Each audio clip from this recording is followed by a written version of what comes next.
Welcome back. The Nifty is holding 18,000 mark as we speak, but we're still down 100 points in the Nifty. This is the fourth consecutive day of decline for the benchmark indices. And this week, the Nifty is down 1.5%, while the mid-cap index, which has been underperforming, has lost close to about a little more than 3%. There is a flight of safety to pharmaceutical names, so Divi's Laboratories, Cipla, Sun Pharma, Dr. Reddy's.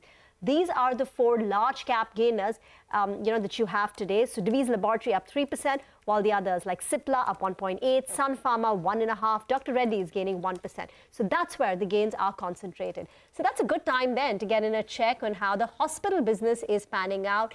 Has this recent COVID scare resulting in higher occupancies? Is that something hospital companies are seeing on the ground? Sandhya J, the group CFO at Narayana Health, is joining in to talk about the outlook of Narayana. Good morning, ma'am, and thanks so much for joining in, and season's greetings to you. But we're not starting the festive season on such a good note, right? Globally, everyone's worried about COVID, particularly in China and US. The fear is that it's going to spread to India. There are already warnings and precautions that India needs to also mask up and be vigilant. Can you tell us what is it that you are seeing at Narayana Health? Good morning. Thank you for inviting me. So far, from on the ground point of view, we are not seeing any caseload or any alarming rate of diagnosis or hospitalization. So we are not seeing that. So there are, at the moment, it's more a wait and watch mode.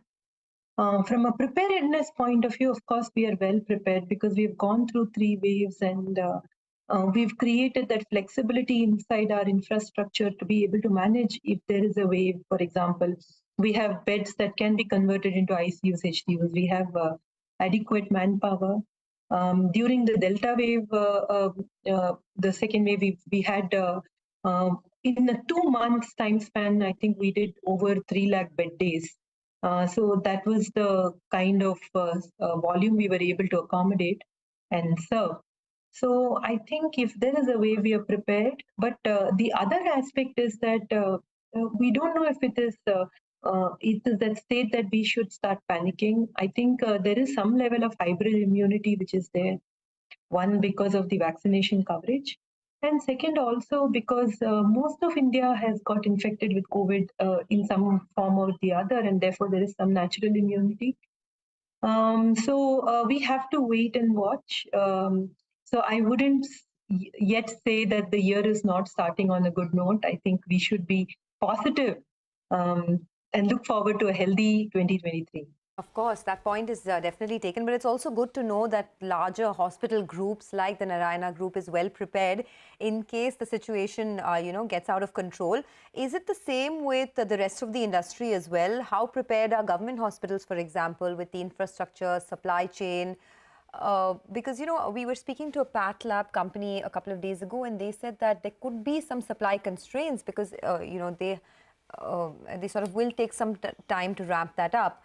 But from an industry standpoint, your view?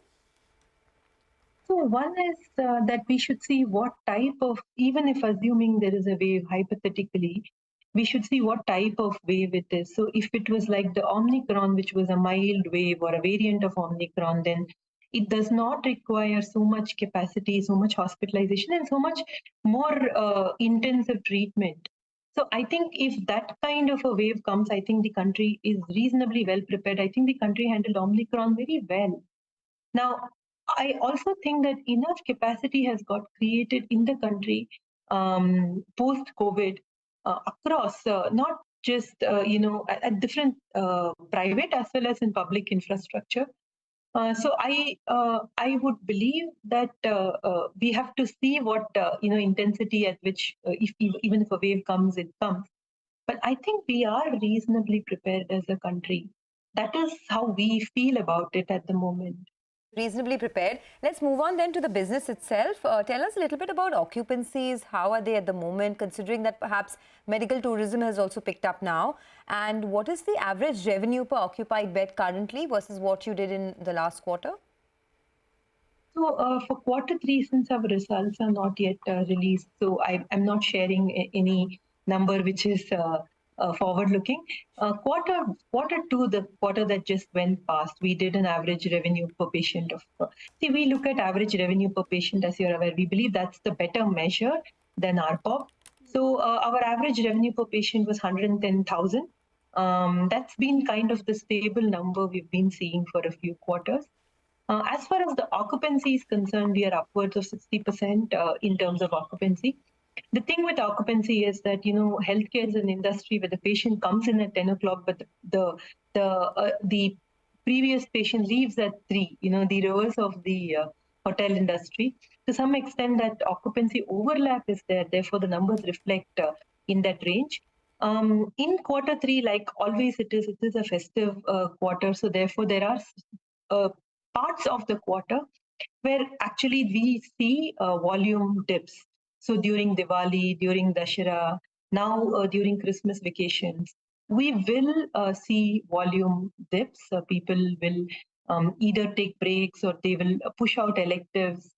And so that's a trend that, you've seen us go through every quarter three of the year. And it's no different this quarter three as well. Ma'am, at the start of any new year, it's a good time to take stock of the plans for the next year.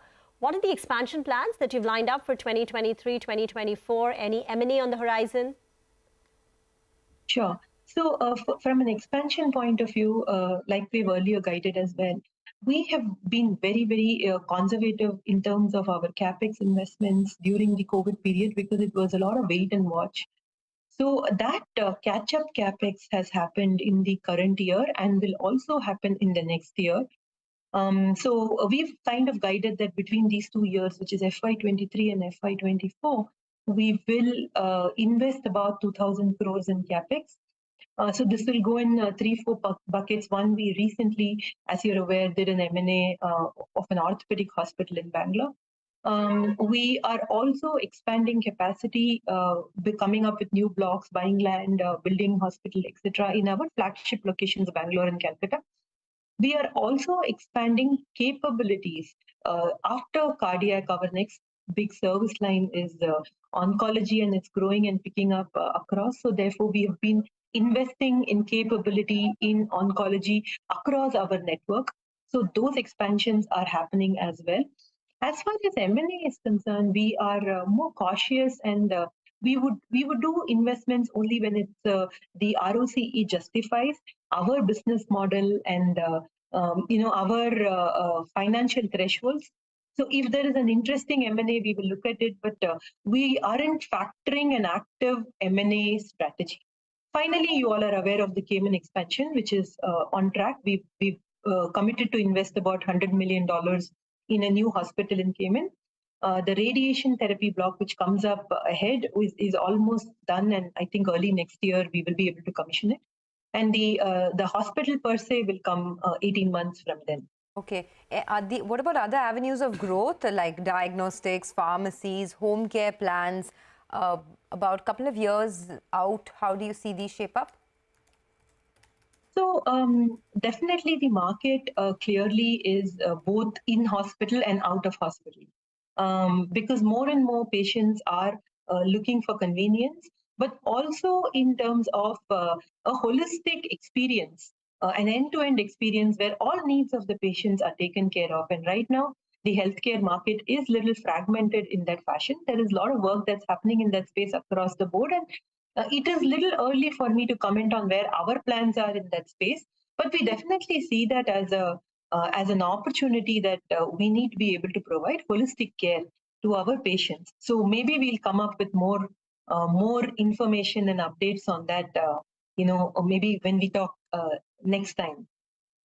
Thank you very much for joining in, and season's greetings to you, your family and everyone at Narayana Health. By the way, the Nifty's once again slipped below that 18,000 mark. So this 18,000 level is the mean and the median around which the market moves have taken place in the first 1 hour of trade, actually 30 minutes of trade. But let's move on and invite the next corporate on Bazaar today. Now, Goldman Sachs is bullish on KPIT Technologies. The company, KPIT Tech, recently bagged a $100 million deal from Renault, and Goldman Sachs says it was done at premium pricing. They also see the visibility of a sustainable period of high organic growth for KPIT Tech. Kishore Patil, the co-founder and managing director and the CEO at KPIT Tech, is now with us on the show. Morning, sir. This is Reema here. Could you tell us the extent of premium pricing from this Renault deal? And is this something that is happening across the other deals that you are winning? I think, so good morning, and I think this was a discussion with Goldman, and naturally they have interpreted what they have interpreted. We generally don't comment on any specific deal, any specific client. Basically, the question was, with the current economic environment, is there a pressure on the pricing of your client, and how the current deals you have got is whether it is lower than the average prices. Now, many of these deals, so in that context, we have said that in case of competition, where KPIT is in a position to keep a certain premium over competition in all the deals, and that's how it was mentioned, and that's how it is interpreted. But to your point, we continue to see that clients expect and understand these. Many of these projects are quite complex.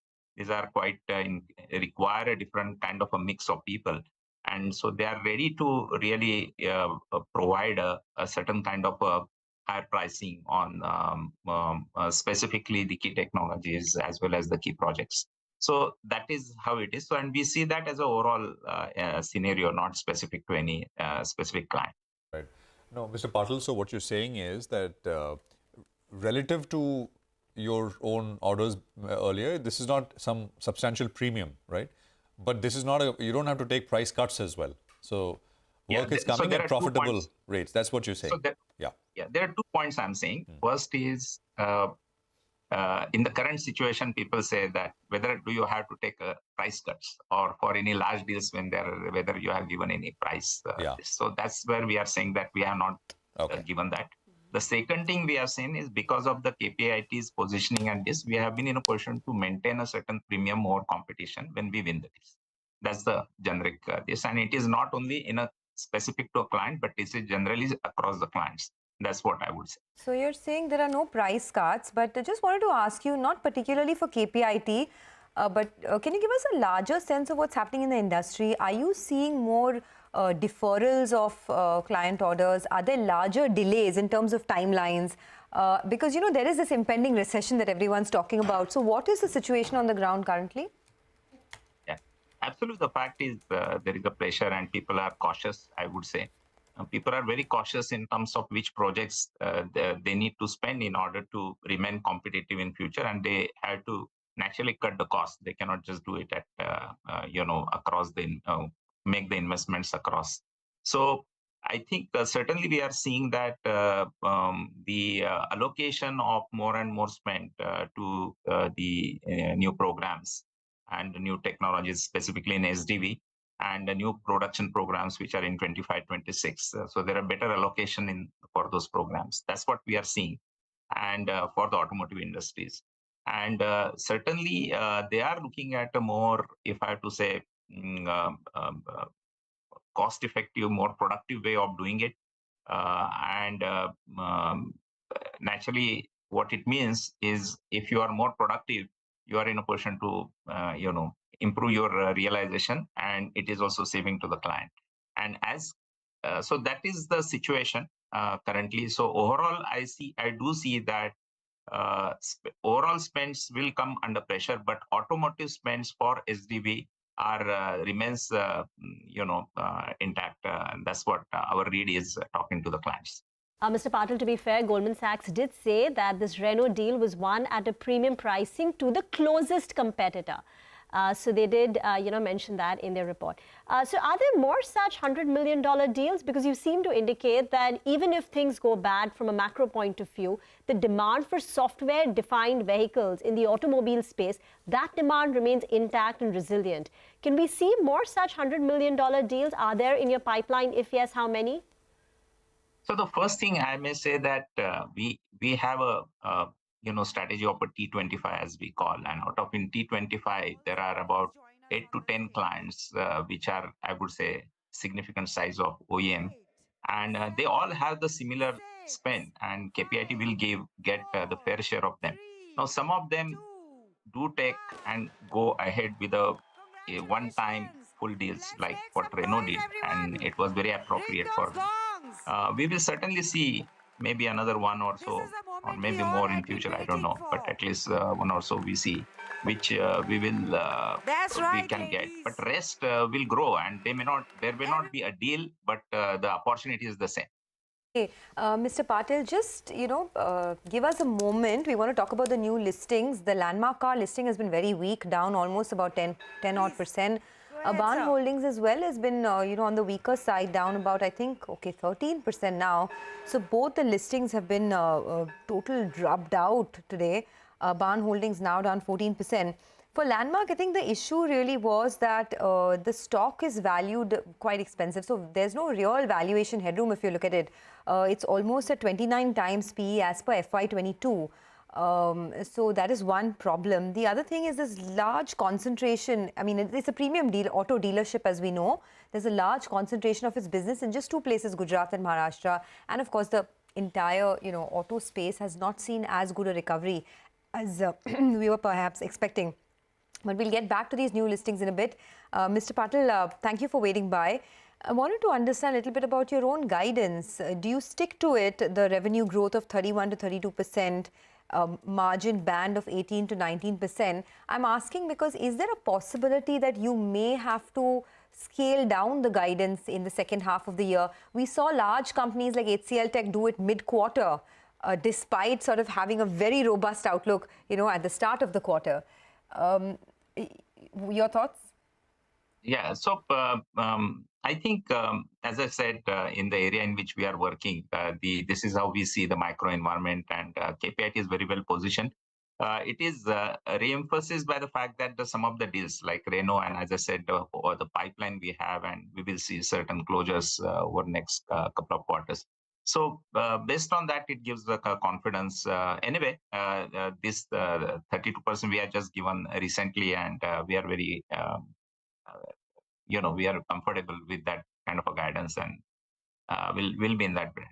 So for the T25 clients that you focus on, could you tell us what are the budgets looking like for calendar year 2023? How much higher, 5%, 10%, or are they flat? So the way I would look at it is their investment into technology and software budgets, which typically is growing by about 8 to 10%. And even if they scale it down, it won't be more than a couple of percent. They won't scale that down. So that growth in that kind of a area, new area, will remain.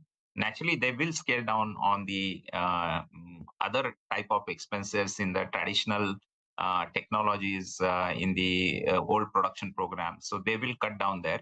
But in the new technology area, basically we see anywhere between 7-8% growth in the next few years. Okay, all right. So you're saying as of now, you're comfortable holding on to that guidance and you don't see any reason to scale it down even mid-quarter? Absolutely. Okay, all right. We'll leave it at that. Thanks a lot for joining in. And, speaking about the business, IT spends are definitely under pressure, and you can see it in the stock as well. KPIT Tech is now down almost about 4.5%. But to be fair, it has been one of the stronger mid-cap IT companies purely because of its focus on auto tech. But we also have the two new listings that should come up once again for you. It's almost a 10 to 13% slide that both those listings have seen. Not a good day at all. In any case, market is also under pressure. Landmark down 9.5% and Adani holding down 12%. Let's slip into a quick break. Good time to get our technical experts on board. Mitesh Thakkar will join in for some technical trades. Stay tuned.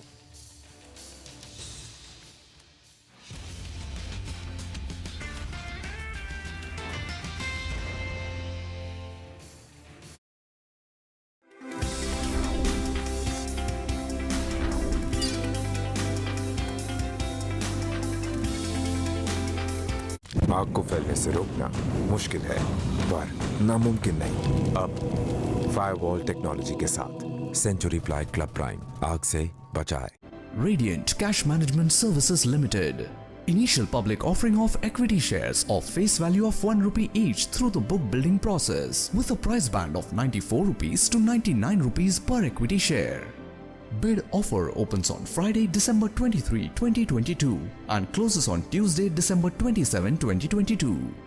For risk factors and more details, please refer to the RHP available on the websites of SEBI, the book running lead managers and the stock exchanges. जिंदगी को दें रफ्तार, शुरू करें इसी त्योहार, खुशियों का सफर बिताएं साथ मिलकर। त्योहार तभी हो जब अपने साथ हो। SBI के संग इस त्योहार छोटी किश्त से बड़ी खुशियां ले आए। SBI, the banker to every Indian. Why did life test me? Why did it try to crush me, shake me, break me? Why me? Because it knew if I could take this test, I could take anything and say, that was easy.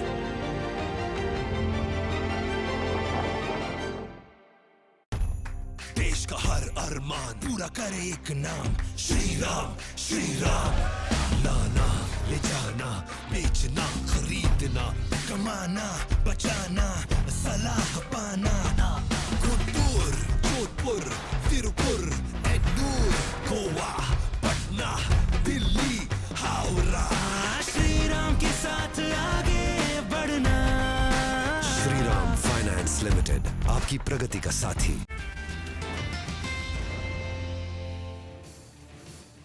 Okay, welcome back. I mean, I think we're the day's lowest point very, very clearly. And there's a sharp cut now, which has emerged. So absolutely the day's low. 1%, 180 points lower, 17,946. I was just looking at where do next supports really come in. And I think you basically got to now, the 50's got, the 50-day moving average is gone, of course. It went yesterday. And now the 100-day perhaps comes into play, which is at 17,840 right now, which is still exactly about 100 points away from where we are. But that's the big number, the next big number to really track. You know that June upward sloping trend line that we were highlighting, once that went, there has been an acceleration in selling as we were highlighting the potential was. And I think that was a closely watched number around that 18,100 or so. And there is an accelerated bit which has come through. But as we've pointed out for the last many days, you know, the market every single day has comprised of many large moves within, 9:15 to 3:30. And we are perhaps seeing Act 2 play out. Both the acts so far have been of downward pressure. It looked like things were stabilizing a little bit, but that's gone. And we're at the day's lowest point. That is the trend line that we were highlighting. Of course, this is as of yesterday's close. And that's kind of sliced through, the market sliced through very, very sharply at now at 17,950, 17,960 or so. Mitesh is with us. Mitesh, the 100-day comes into play, but that's 100 points away. In the interim, what would you do? So, morning again, Prashant. We talked about this, that the indicator setup is negative. The 10-20-day averages had a negative crossover, and there's a higher chance of breaking below the trendline support. And I think we have done that. The next support area, which you are highlighting, the 100-day average, I think there's also another pivot at that point.